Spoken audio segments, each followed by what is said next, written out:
Hi, this is Orlando City Commissioner Robert Stuart.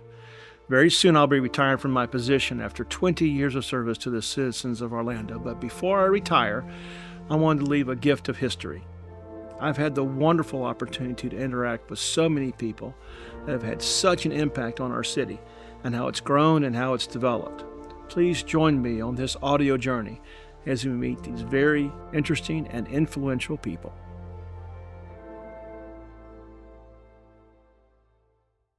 Thank you for joining us today for a new podcast. I'm calling it Orlando History Makers.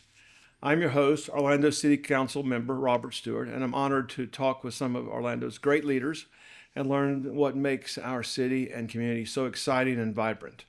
If you like this podcast or have ideas about how to keep this podcast going, just reach out to us through this channel. In doing these podcasts, it's my intent to bring some great stories of Orlando's history to life and to look at the impact of these events and the people, and to create an interest in our very exciting history. Today, of all podcasts that I do, this may actually be my most difficult. Not because of my guest, but because rather I've sat alongside Mayor Dyer for almost 20 years. So let me introduce my guest and my friend and Orlando's longest serving mayor, Mayor Buddy Dyer. Thank you, Commissioner. Thank you. Welcome. So before we begin, let me share a little bit about Mayor Dyer. He was born in Orlando but raised in Kissimmee. He graduated from high school in Osceola County, graduated from Brown University, later became a Florida Gator by graduating from the University of Florida Law School. He was elected to the Florida Senate in 1992, District 14, my brother's old district, and he served there for 10 years. Then in 2003, when Mayor Glenda Hood was selected for Secretary of State by Governor Jeb Bush, there was a special election, and Mayor, you were elected for the first time as Orlando's mayor, serving ever since. Now, there are plenty of accomplishments and plenty of details about Mayor Dyer all over the web, social media, and what's happened in the last 20 years. I promise you, he's made the news almost every day for the last 22 or 23 years. So we're not going to spend a lot of time talking about that, except to say that OrlandoMemory.org has a lot of information. So let's get into it today. So Mayor Dyer, welcome again. It's a little known fact that your first attempt at public service was to run as a city commissioner in Kissimmee, and you lost. I was very fortunate to lose that race. Well, and let me speak for Orlando. Kissimmee's loss was our gain. I'm thinking as I was reading through this, you could have been the mayor of Kissimmee. Yeah, I was very fortunate I lost that first race. Now, will you do me a favor, just share a little bit about your early life here and how you really came to leadership in Orlando? Yeah, absolutely. So you mentioned that I was born in Orlando, raised in Kissimmee. So I was born in Old Orange Memorial Hospital. And back in those days, if you lived in Kissimmee, you had two choices: come and be born in a hospital in Orlando or be born at home. Unfortunately, my parents decided to come to Orlando, which benefited me later in life because my Senate district contained the place I was born, and of course, City of Orlando does. So I've always been able to say, as I was campaigning, I was born here.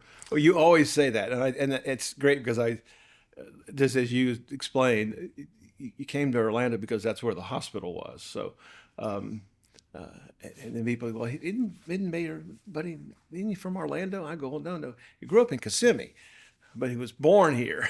That's right. And if you think back, that was pre-Disney. So Osceola County, if you can imagine this, was 12,000 total residents. Yeah. So 3,500 in Kissimmee and 1,500 probably in St. Cloud, and then the rest in unincorporated. And really no hospital. I mean, it was just really a cow town. Very rural, very ag-oriented. Growing up, I knew one Hispanic kid, one total thing about that, and the population in Osceola is now a majority Hispanic. So huge changes, just like here in Orlando.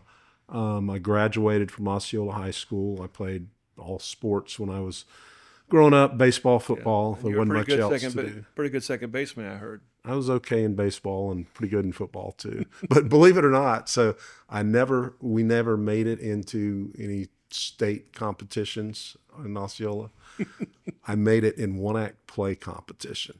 we made it to the state level. So a lot of people don't know that I was one of the best young thespians in all of Osceola County. But I didn't know that. That's great to know. we had a drama teacher that just inspired people. So most of the people on our competition teams were football players, and we would go places, and you would encounter those that you would expect to be on those teams, and then you'd see our team, and it's like, oh yeah, there's the Cowboys. There's the kids from Osceola. The quarterback on our football team went to Princeton the year before I graduated. He was trying to get me to go to Princeton, but I wanted to go to an Ivy League school, and since he'd gone to Princeton, I needed to look elsewhere, and Brown was kind of a hot school at the time, so I chose to go there. And it was enlightening, eye-opening. We only had 3 TV channels, you recall, back then. Maybe you could get PBS, but it was ABC, NBC, and CBS. So you didn't have the exposure to the world that our kids have today. So it was very enlightening for me to go to Brown, and the population that they had there was they had kids from every state in the country. They said they could fill the class with all valedictorians if they wanted, but they didn't want to. They had a very diverse class, and I learned a lot That's from interesting. being there. Yeah. I played rugby. I was on an Ivy League championship rugby way. team. John Kennedy played on our team, John. And so I've had an opportunity to party in Hyannisport at the Kennedy estate. Brian Moynihan, who's president of Bank of America, was our scrum half. So I had a good 4 years. I learned about snow. I'd never seen snow until I went to Brown. I came back. I got a degree in civil engineering, and I came back to Orlando and worked 4 years as an environmental/civil engineer. And That's how you came to Orlando. that's how I came to Orlando initially. I could get into all my engineering exploits, but I'll save that for now and just say that I was able to save enough money to put myself through law school. So I went back and got my law degree at the University of Florida and was editor-in-chief of the Law Review and clerked for a couple of Florida firms and an Atlanta firm during law school, and came back to a firm here in Orlando. And I don't know how I had the intention, but I thought that I probably wanted to at some point go into public office. And part of it was when I went to Brown, it was the most expensive school in the country for 2 of the 4 years that I was there. But I ended up being able to go cheaper to Brown than I could have went to the University of Florida because of all the financial aid that I got. Yeah. They used to have basic equal opportunity grants and supplemental grants and scholarship cool. money. So, and I came out with virtually no debt. I had $4,500 at 3% interest that I just stretched out and stretched out and stretched out. Paid over 20 years. Yeah. So I went, graduated from law school, came back to Orlando, went to practice with a firm called Smith, McKinnon and Matthews. And 2 years in, I looked at running for the state house against a guy named Bruce McEwen. Maybe some people remember him because he served probably 10 years in the legislature. And it was a year that my wife and I became pregnant. My dad was dying of emphysema, and my law firm, we broke out and started a new firm. And I thought, this probably isn't the best year to also be running for public office. So I gave all the money I'd raised back and waited till the reapportionment year. The population in Orlando had grown enough that they were going to go from 2 senators to 3. So Rich Crotty and Tony Jennings were the senators in the area, and they drew seats that would accommodate them, largely Republican seats, and put all the leftovers into a Democratic seat. And I decided that looked like a good place to run. And I thought I was going to end up being against Dick Batzer or maybe Alzo Reddick, and they both decided not to run. And 2 days before the Friday for end of qualifying, I was the only candidate in the race, and then 5 people qualified on Friday, and one of them was the Florida Ag Commissioner's sister, Candy Crawford, who was then the fire marshal under Bill Gunner. So she immediately had all the Tallahassee money, but I had the African-American ministers with me, which was a good thing in that district. And ultimately I prevailed, won that seat, and then served in the Senate for 10 years. I was the Democratic leader for 3 of those 10 years. At the end of that, I ran for Attorney General. This would have been 2002. It was a tough year to be a Democrat, and our model was as long as the top of our ticket, which turned out to be Bill McBride, didn't lose by more than 10, we'd win the race. Model was exactly right. Unfortunately, McBride lost by 16, and we lost by 2.5 to a guy you've probably heard of, Charlie Crist. Yes, sir. Yes. So Then Republican. then Republican. At that point, Bob Graham was the U.S. Senator, senior U.S. Senator, and he was considering running for president. He asked me if I would come be his general counsel in D.C., and that's what I was arranging to do while coaching flag football was the other thing between the election. And Jeb Bush, who had won re-election as governor, appointed Glenda Hood, who was then our mayor, to be Secretary of State. And the city commission set a special election. She got appointed in December, and they set the special election for the last Tuesday in January. So pretty quick turnaround on the election. That.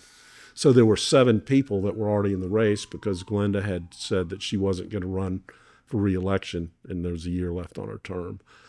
And everybody started telling me that I needed to think about running for mayor, and that was nowhere in my playbook. I had never considered running for any local office other than Kissimmee that time. So I got a call one morning. Well, I guess it's to say firefighters have always supported me in a union sport, and they said they weren't going to commit to anybody else until I decided whether I was going to run or not. So I got a call from Pastor Sam Green, and he was at the time the pastor of the largest African-American church. St. Mark's, I think, right? St. Mark. Yeah. And he said, our congregation has just spent the last hour, this is about 7 in the morning, praying about whether you should run for mayor, and we think you should. So when you get that kind of call, it's kind of, okay, maybe I should take this seriously. So I decided, had a family meeting, and we decided we'd do it, and was fortunate. I had pretty good name recognition. I'd represented 90% of the city in my Senate district. So I won in a runoff against Pete Barr, and then I've been mayor ever since. Yeah, yeah. Okay, so there's so much has happened in your 10 years mayor, and you can go through it, and I have been honored to be able to sit next to you and be part of that. We have the venues, the growth of the city, the expansion of the airport, the emphasis you've made on public safety. There are other significant events that have shaped our city, like the Pulse tragedy, and there's much, much more. When you reflect back on more than 20 years, what do you remember most fondly? Fondly, okay, so that's a qualification because there are a lot of things that I remember, and some of them are fondly and others are not. But I think how Orlando has become such a welcoming city. Even in today's political world, we remain a bastion that embraces diversity, and people know that they can be loved here for their true selves. So I would say I remember or will think most fondly upon what our city is and what it represents. And it was shown most after Pulse because we were already that welcoming city. You couldn't have conjured that up just that day. We showed the world what we were. Now, there's. I asked this question to Mayor Demings. I said, "Okay, give me your top kind of 2 or 3 things that you feel have had this lasting impact on Orlando." And Mayor Demings went through his entire last campaign and just. And I stopped there about the 8th one, and I said, "Okay, that's enough, Mayor. Okay, I'm looking for 2 or 3 that are really important to you." So, look, what are the 2 or 3 kind of issues that you think when you look back and you think you're going to look back 20 years from now that really help shape our community?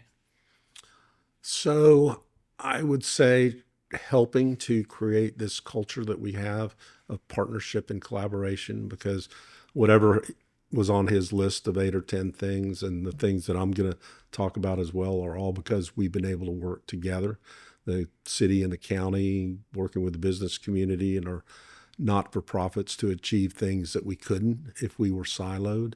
And we sometimes take that for granted, what we're able to accomplish in Orlando because of the willingness to put partisanship aside and work together. I mean, look at our city council. You wouldn't really know who the Republicans are versus who the Democrats are, and we all work together.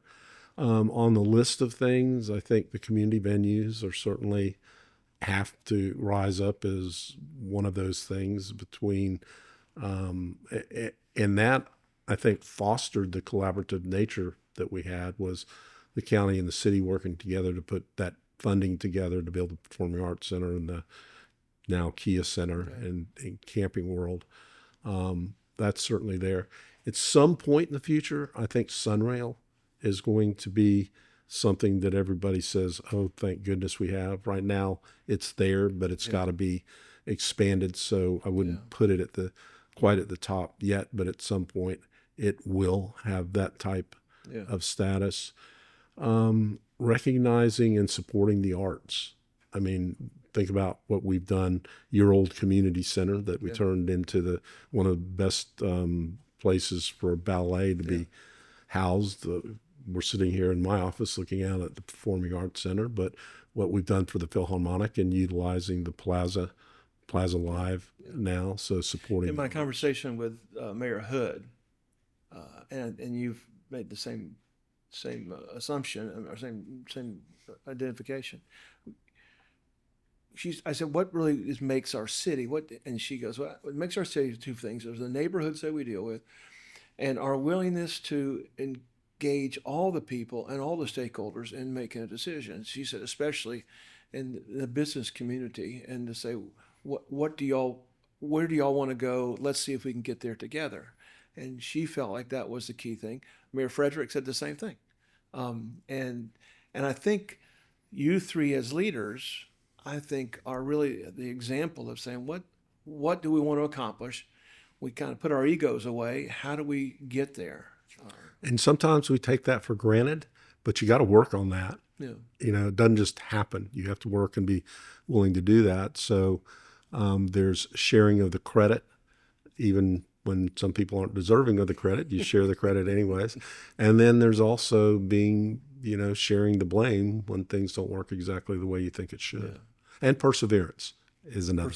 Perseverance, because if you think of Sunrail, for example, we failed twice at the legislature before we were able to get that done. Okay, so there's a lot of cool things that the mayor gets to do. And I've told this story about you on several occasions about your April Fool's joke. And you have shared on almost every occasion that you get more comments about your voice on the in entering and exiting the Orlando International Airport. Tell us about the April Fool's joke. Okay, so I tell everybody I've been doing this for 22 years. I've done a lot of things that I think are pretty important things, like what we just discussed, but I get more notoriety and positive feedback about the voice at the airport than any single thing. And I was just in Ireland, and we're at the Guinness Brewery doing a tour. This guy comes over and says, "You're Buddy Dyer. I hear your voice at the airport all the time." And I look at him, and he's wearing a Magic jersey, a Magic thing. But I get that everywhere. So it's pretty notable. Other mayors have copied now, right? Yeah. They have that up. But it is, what I get most is I know that I'm home when I come back and I hear your voice on the tram. So a couple April Fools ago, staff came up with this. It wasn't my idea. We recorded me doing that, but we told everybody on social media that the audio had gone down on all of the trams at the airport. So I was coming out there to personally use a megaphone and do the welcoming stuff. And then we had recorded me doing that and put that up on social media. So I would say a good 30 to 40% of the people thought I was really at the airport doing that, including my son, Drew, who, when I was telling that same story to somebody in his presence, said, "You weren't out there? I was going somewhere, Dad, and I was looking to see which terminal you were at." So it was probably the best April Fool's prank that we've done. I think it's great. I tell the story, and I give you more credit for that. I give you credit that you stood actually on the tram, and you were greeting the people on the tram, which is a Well, we had taped that, oh, that, so there was video of me doing that. doing that. Yeah, people laughed about it, so I thought it was great. Okay, so we've talked about what is important to you, and that I think is important. And it, like I said, I've been honored just to sit next to you for so long. But are there a couple of kind of behind the curtain glimpses of things that you'd like to share about how about what our community's been involved in? I know that we had such a long time challenge in the Arts Center. So it starts with Frederick and gets through with Hood. I shouldn't be so bold. I mean, with Mayor Frederick and Mayor Hood, and then it really comes to reality with you. But when it comes to reality, there's been a lot of stuff that kind of led to our community's acceptance of moving forward on this. Well, I think one of the most important things that we did was put all three of those projects together. So having the Performing Arts Center, the Amway Center, the Amway Center, and Citrus Bowl as a package made it easier. It seems harder to do all three, but once you had all three, you had and said we're not breaking these apart. You had the supporters of the individual different pieces that were supporting each other. And, there were some of the county commissioners when we were getting the TDT vote that probably only wanted to vote for one of the three, but by having the other two as part of it, they helped had to out with the vote process. for all three of them together. Orlando's had some pretty colorful leaders in the past. I've told stories about Mayor Langford and told stories about, as I was told by Randall James, about him stealing the presidential seal during an event when he was here. Randall used to tell me that story, and we would laugh about it. What are some colorful characters that come to mind? Characters that I think people ought to kind of know a little bit about and know about our history. Certainly Bob Snow, Yeah, if we're yeah. describing colorful, comes to mind. The creator of Church Street Station, and at one point it was the third or fourth most visited tourist attraction in all of Florida behind the. And it was the beginning, parks. really, of Disney Village. Right. And Disney Village. I mean, people came here, and Disney went, "Oh, we think we can do this down here," and and they did, and people quit kind of coming downtown for that part. Yeah, in its heyday, they bussed people. Yeah. There'd be Yeah. dozens of buses sitting around under I-4. And Nickel Beer Night too. Nickel Beer Night at Nichols or at Church Street Station, and then Nichols Alley was another one later on when the disco stuff was in. Certainly, he was a character. I don't know necessarily a character, but a friend and somebody that's been important has been Jim Pugh. Yeah, I was just thinking that.